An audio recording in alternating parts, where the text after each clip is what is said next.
Good morning everyone. ये अविकारी शब्द का भाग 3 है। अविकारी शब्द के भाग 2 में हमने अविकारी शब्द के दूसरे प्रकार संबंध बोधक अव्यय के बारे में जाना।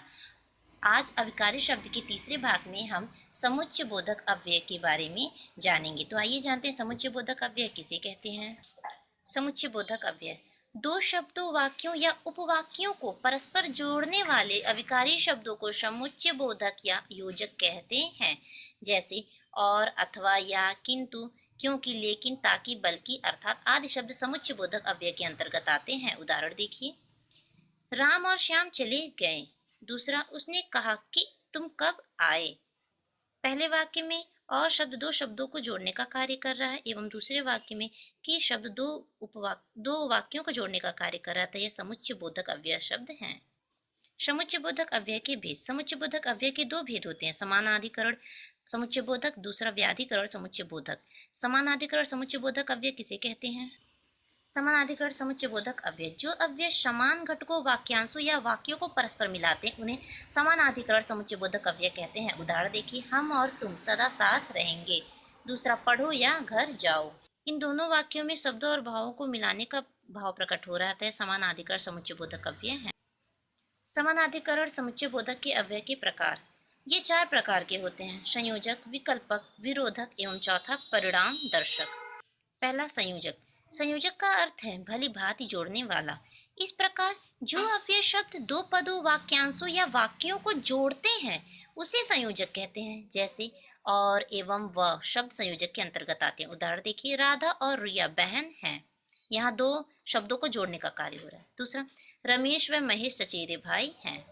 दूसरा, विकल्पक। वे अव्यय शब्द जो शब्दों या कई वाक्यों में से एक अथवा कुछ का ग्रहण अथवा त्याग बताएं उसे विकल्पक कहते हैं। जैसे या, अथवा, चाहे आदि शब्द आते हैं। उदाहरण देखिए, पहला, पुस्तक पढ़ो या बाहर जाकर खेलो। दूसरा, 10 रुपए में चाहे आलू लो या प्याज। इन दोनों वाक्यों में विकल्प का भाव प्रकट हो रहा था। ये विकल्पक शब्द या और चाहे विकल्पक शब्द हैं। तीसरा है विरोधक। वे अव्यय शब्द जो पहले कही गई बात का निषेध करने से पूर्व प्रयुक्त होते हैं उसे विरोधक कहते हैं। जैसे पर, किंतु, लेकिन, मगर, वरन आदि। उदाहरण देखिए, वह गरीब है पर ईमानदार है।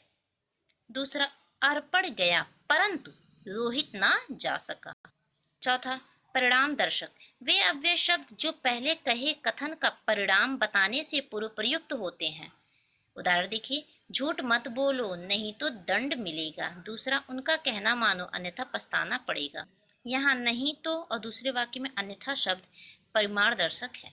व्याधिकरण समुच्चय बोधक अव्यय।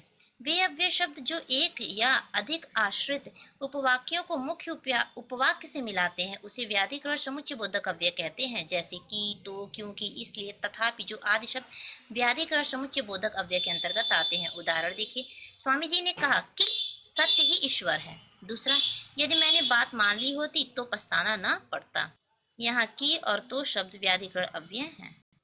व्याधिकरण समुच्चय बोधक अव्यय के प्रकार। ये 4 प्रकार के होते हैं, कारण बोधक, स्वरूप बोधक, संकेतवाचक, उद्देश्य बोधक। कारण बोधक। जो शब्द मुख्य उपवाक्य का कारण बताते हैं उसे कारण बोधक कहते हैं। क्योंकि, चूंकि, इसलिए आदि शब्द इसी के अंतर्गत आते हैं। उदाहरण, वर्मा जी ऑफिस नहीं जा सके क्योंकि वे बीमार थे। यहाँ मुख्य उपवाक्य है वे बीमार थे। क्यों? वर्मा जी ऑफिस नहीं जा सके। सॉरी, यहाँ वर्मा जी ऑफिस नहीं जा सके ये मुख्य उपवाक्य है और कारण बता रहा है वे बीमार थे। दूसरा, श्याम गरीब है इसलिए सब उसे कमजोर समझते हैं। संकेतवाचक। जो शब्द प्रथम उपवाक्य में कही गई बातों का संकेत दूसरे उपवाक्य में देते हैं उसे संकेतवाचक कहते हैं। यदि, तो, यद्यपि, तथापि आदि शब्द इसी के अंतर्गत आते हैं। उदाहरण देखिए, पहला, यदि सावधानी बरतोगे तो दुर्घटना नहीं होगी। दूसरा, यद्यपि वह निर्धन है तथापि ईमानदार है। यहाँ पहले वाक्य में तो शब्द से संकेत दिया जा रहा है कि दुर्घटना तब नहीं होगी जब आप सावधानी बरतेंगे। तीसरा है स्वरूप बोधक।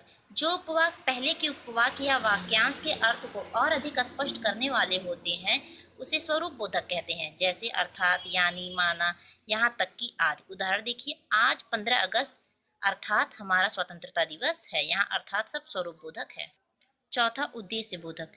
जो उपवाक्य अर्थात जो अव्यय शब्द आश्रित उपवाक्य से पूर्व आकर मुख्य उपवाक्य का उद्देश्य स्पष्ट करते हैं उसे उद्देश्य बोधक कहते हैं। जैसे या जिससे कि, जो कि, ताकि आदि। उदाहरण देखिए, यात्री भागा जिससे कि ट्रेन पकड़ सके। दूसरा, उसे इस तरीके से समझा दो जो दोबारा भूल ना सके। पहले वाक्य में जिससे कि शब्द यात्री के ट्रेन पकड़ने के उद्देश्य का बोध करा रहा है, अतः ये उद्देश्य बोधक है। आइए आज का प्रश्न देखते हैं। प्रश्न संख्या 1, निम्नलिखित प्रश्नों के उत्तर दीजिए। समुच्चय बोधक अव्यय किसे कहते हैं? दूसरा, समानाधिकरण समुच्चय बोधक अव्यय किसे कहते हैं तथा ये कितने प्रकार के होते हैं? तीसरा, व्याधिकरण समुच्चय बोधक अव्यय कितने प्रकार के होते हैं? उदाहरण सहित समझाइए। प्रश्न संख्या 2, सही विकल्प के सामने सही का निशान लगाइए। पहला, संयोजक शब्द है अथवा, किंतु, और या क्योंकि। दूसरा, वे शब्द जो पहले कही गई बात का निषेध करने से पूर्व प्रयुक्त होते हैं उसे कहते हैं संयोजक, विरोधक, परिमाणदर्शक, विकल्पक। तीसरा, व्याधिकरण समुच्चय बोधक के प्रकार होते हैं 2, 5, 3, 4। चौथा, राजू पढ़ने नहीं जा सका क्योंकि वह बीमार था। वाक्य में क्योंकि शब्द किसके अंतर्गत आता? कारण बोधक, उद्देश्य बोधक, स्वरूप बोधक या इनमें से कोई नहीं। पांचवा, वाक्यांश के अर्थ को और अधिक स्पष्ट करने वाले को कहते हैं विरोधक, कारण बोधक, स्वरूप बोधक, ये सभी। आज के लिए बस इतना ही। अगले वीडियो लेक्चर में हम विस्मयादि बोधक अव्यय के बारे में जानेंगे। तब तक के लिए धन्यवाद।